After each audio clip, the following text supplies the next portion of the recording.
Court కూడా direction ఇచ్చింది. రాష్ట్ర ప్రభుత్వాన్ని కూడా విజ్ఞప్తి చేస్తూ ఉన్నాం. మాకు ప్రతి సంవత్సరం వార్షికోత్సవ సభ నిర్వహించుకోవడం అనేది ఒక ఆనవాయితీగా ఉన్నది.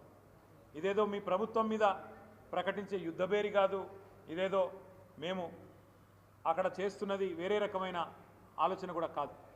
25 సంవత్సరాలు ఒక పార్టీ ప్రస్థానాన్ని కొనసాగించడం అంటే ఈ రోజుల్లో ఒక అపురూపమైన సందర్భం. కాబట్టే లక్షలాది మందితో శాంతియుతంగా ప్రజాస్వామ్య పద్ధతుల్లో ఎట్లా అయితే ఆనాడు ఉద్యమాన్ని నడిపినామో అదే పద్ధతుల్లో ఈ సభను కూడా నిర్వహించుకోబోతా ఉన్నాం.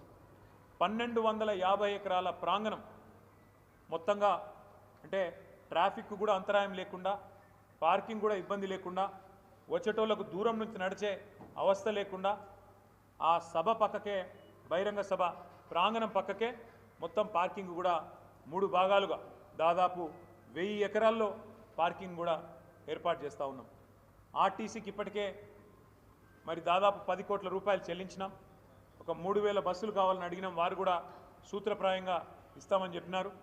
అట్లాగే ప్రైవేటు బస్సులు, ఇక ఇతర వాహనాలు స్వచ్ఛందంగా వచ్చేవాళ్ళు లక్షలాదిగా తరలి వస్తారని చెప్పి మేము అంచనా వేస్తున్నాం.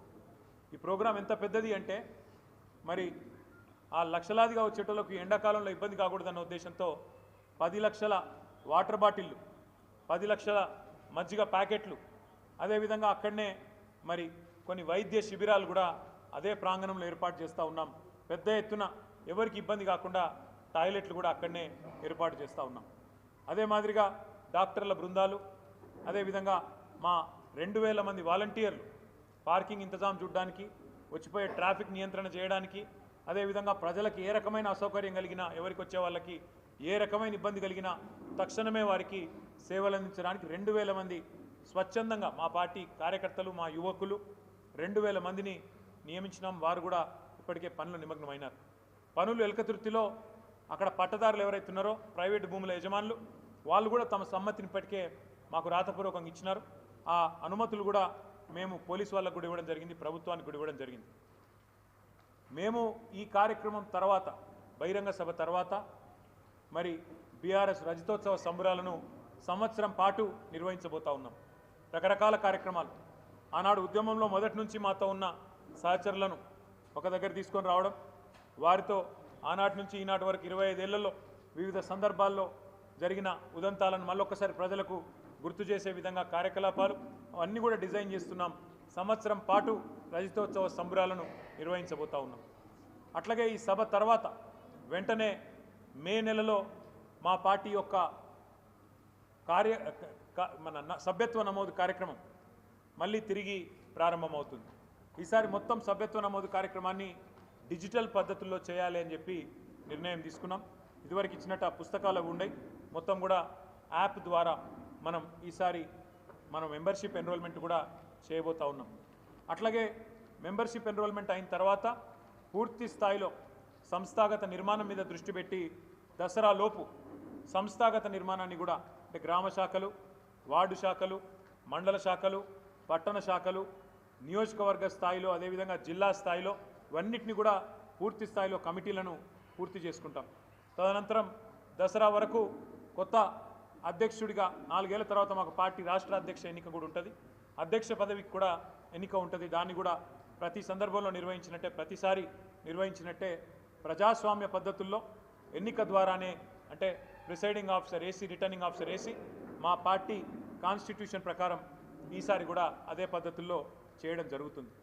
ఒకసారి కమిటీల నిర్మాణం పూర్తయిన తర్వాత ఇట్లాంటి పార్టీ యొక్క జిల్లా పార్టీ కార్యాలయాలు ఏవైతే ఉన్నాయో మాకు 1-2 తప్ప మొత్తం 33 జిల్లాల్లో కూడా ఇంత అద్భుతమైన కార్యాలయాలు కూడా పార్టీ నిర్మాణం ఇప్పటికే పూర్తి చేసింది. మరి వీటన్నిటిని కూడా పూర్తి స్థాయిలో వినియోగంలోకి తీసుకొని వస్తాం. కార్యకర్తలకు నియోజకవర్గాల వారీగా, ఉదాహరణకు కరీంనగర్ జిల్లాలో, అంటే కొత్త కరీంనగర్ జిల్లాలో కరీంనగరు, మానకొండూరు, చొప్పదండి, హుస్నాబాద్, హుజురాబాద్ 5 నియోజకవర్గాలు ఉన్నాయి. ఒక్కొక్క నియోజకవర్గం నుంచి సుశిక్షితులైన ఎంపిక చేయబడ్డ 500 మందిని ఇదే జిల్లా పార్టీ కార్యాలయంలో శిక్షణ కార్యక్రమాన్ని కూడా ఒక రోజు లేదా 2 రోజుల పాటు వివిధ అంశాల మీద కూడా ఆ కార్యక్రమాన్ని కూడా ఈ సంవత్సరమే ప్రారంభిస్తాం. దాన్ని కూడా పూర్తి స్థాయిలో, అంటే వాళ్ళ కాంగ్రెసు బీజేపీ చేస్తున్న అన్యాయం, 11 ఏళ్లుగా బీజేపీ చేస్తున్న అరాచకం, మరి గత 16 నెలలుగా కాంగ్రెస్ చేస్తున్న దుర్మార్గ పాలన ఏమేం వాళ్ళు చేస్తున్నారు, ఏమేం మనం చేసినాం, ఇవన్నీ కూడా ఒకసారి గుర్తు చేసే విధంగా ఉద్యమ పార్టీగా టీఆర్ఎస్ సాధించిన విజయాలు, ఉద్యమ పార్టీగా రాష్ట్రాన్ని సాధించిన వైనం, దానికోసం జరిగిన పోరాటాలు, దానికోసం జరిగిన త్యాగాలు, ఇవన్నీ కూడా మళ్ళీ ప్రజల దృష్టికి తీసుకొచ్చే విధంగా ఈ శిక్షణ కార్యక్రమాలు ఉంటాయి.